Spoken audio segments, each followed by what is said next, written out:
First of all, let me just play very quickly. I want to get into this whole situation with Obama's speeches in the Middle East, Netanyahu, President Obama.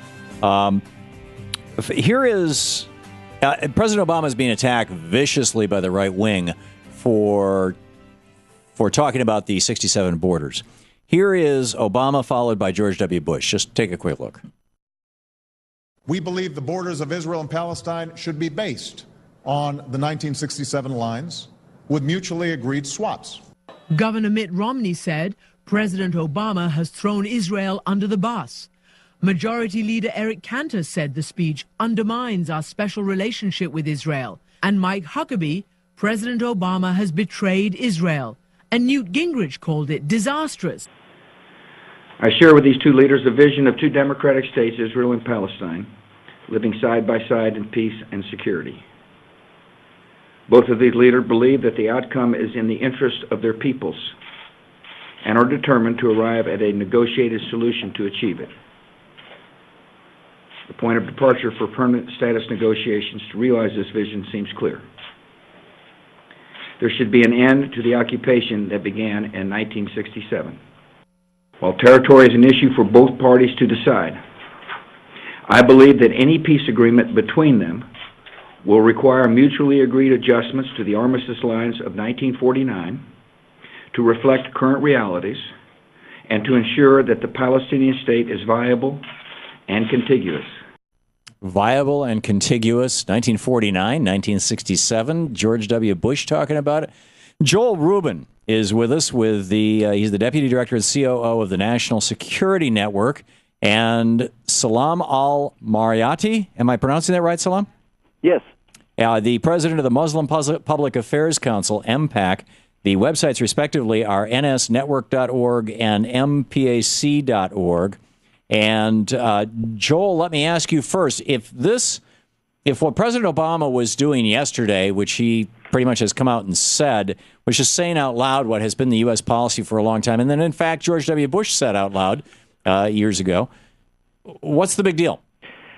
Well, the big deal is that the president actually means what he says, and it is very concerning to people on the right, in particular the people who have been alongside Bibi Netanyahu for a number of years, as well as the partisans at the AIPAC conference, that they're worried that the president actually means that he wants a Palestinian state to be viable and contiguous and living alongside Israel in peace. But I'm forgetting her name, the woman who's the opposition leader in Tzipi Livni. Thank you. She has come out and endorsed what President Obama said, and she represents a fairly substantial constituency. I mean, this is like the Democratic and Republican parties here.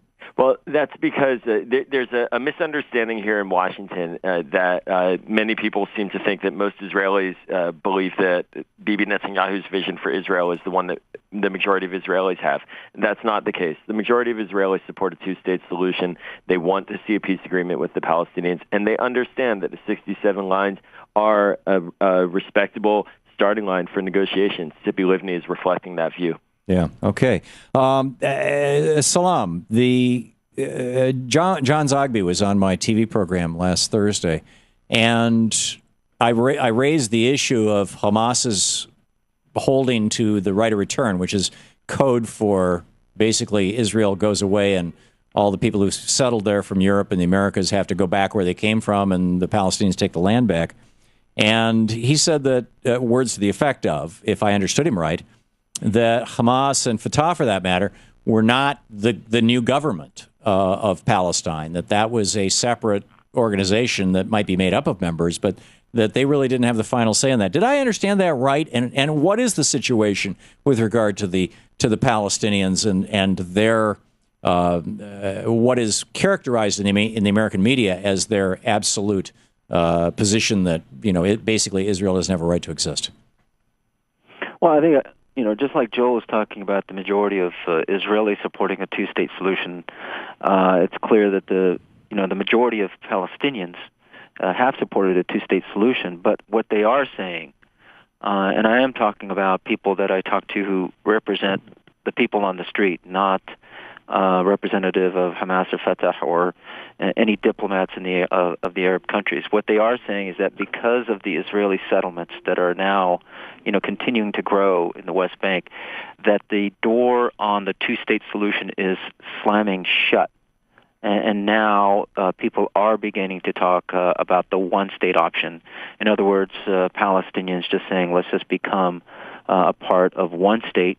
And even that is disconcerting to many Israelis because they know that Palestinians will outnumber them in a one state. So right. I think what President Obama, the reason why he spoke on Thursday, where he spoke from at the State Department, really was a statement that was made, engineered, and directed at Bibi Netanyahu. It was not directed at the Middle East. All these talking points have been heard for decades now. As you stated earlier in your broadcast, even President Bush made the same points. Nothing new from the Palestinian/Arab side. What is new is the Arab Spring.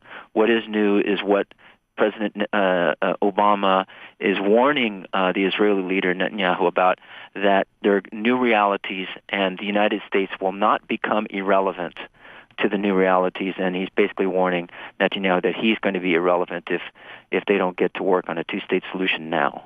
Joel Rubin, explain to our viewers and listeners who Mr. Netanyahu is, how he came to power, and how his and what percentage and factions of Israel he represents.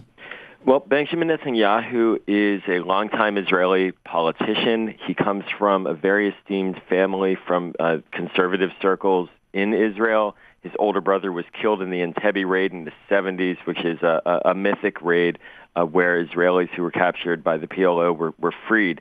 So he has a deep connection to the roots of the state of Israel and to a very conservative political viewpoint of it. He was foreign minister in the 90s. He then became the prime minister during the Clinton administration. He actually cut a deal with Yasser Arafat on an interim peace agreement that led to the collapse of his right-wing coalition in the 90s. So he has a real memory of the danger of his right wing. So he's not going to make that mistake again? Well, some have interpreted his response to President Obama as actually trying to show that he is strong and capable of standing up to outside pressure to strengthen his right-wing coalition. Now, if he uses that to effect, to actually go into a negotiation, then it's a good situation. But if he just uses it to pander to the right, then it's going to make things harder. You said earlier that he doesn't represent, we just have a minute left here, you said earlier he doesn't represent the perspectives of the majority of Israelis. How then is he the prime minister?